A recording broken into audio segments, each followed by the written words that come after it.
Imagine there was a machine that was capable to take something that can be found anywhere that humans are and create energy, nutrition, and fertilizer. Sounds too good to be true, right? Well, before we get to that, let's talk about something that's not so good. Lack of access to improved sanitation affects almost 4 out of every 10 human beings on the planet. That's 2.6 billion people. When people don't have access to improved sanitation, they come into contact with human biological waste every single day. That causes diseases like gastroenteritis, dysentery, diarrhea, cholera, typhoid, and hepatitis A. People die from these diseases every day because their communities don't have a way to safely manage their waste.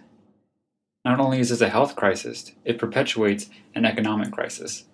If someone is sick, they require money and time to recover. If someone in poverty is sick, they cannot be producing food. They cannot be learning.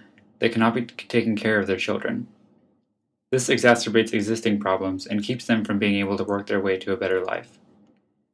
Developing communities have dealt with their waste in many different ways, but there are some ways that dominate depending on the environment. In urban regions, people do not have a way of managing their waste in their living space, so oftentimes they dispose of it in the easiest way that they can.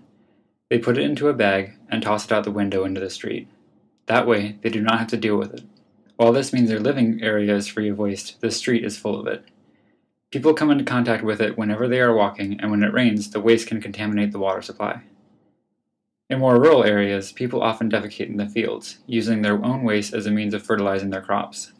Unfortunately, the waste comes into contact with people either through them traveling through the fields or by harvest, and it contaminates their food and their water supplies.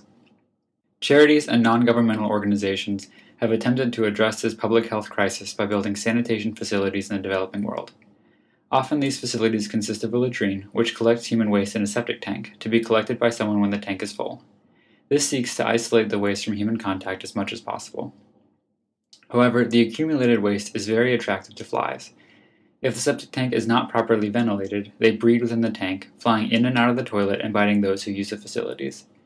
Sometimes, the disease transmission by these fly bites can be more serious than the transmission that would have taken place if the waste hadn't been managed in the first place. Proper ventilation for tanks is not a requirement for the designation as improved sanitation, meaning that even those who have been reported to now have a safer means of dealing with the waste are not necessarily safer. Another problem with these facilities are that there are relatively few and far between, especially in rural areas. People are asked to walk fair distances to use a latrine that might be dirty, smell bad, and be covered in bugs, when they are used to defecating in their own fields. In order to maintain these facilities, workers must be paid to clean and repair the latrine and septic tank.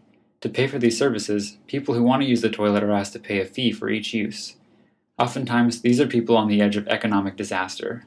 They already have a habit of dealing with their own waste for free, even if it does come with long-term health consequences. But which one do you expect them to choose? We have a problem. We need a way of dealing with waste that's hygienic. People need to be convinced that there is some positive benefit for them using improved sanitation systems, some kind of use, so the way must be utilitarian. Finally, we cannot punish people who are trying to use our facilities by requiring them to pay a fee. There must be some way for the system to be self-sustaining. Our system begins with a source of human waste. It then begins composting that waste. After the waste is done composting and the pathogens in it have died off, it can be used as a safe fertilizer. However, as the waste composts, it generates methane gas as a byproduct. Our system takes that methane gas and, using technology developed by Duke University and Duke Energy, converts it into electricity. Finally, the waste's liquid runoff can be used to feed an aquaculture pond that grows a nutritious form of algae to be collected, dried, and used as a dietary supplement. All of these products can be sold and used to create economic opportunity. Our system has the potential to change the way that we look at human biological waste from a problem to an opportunity.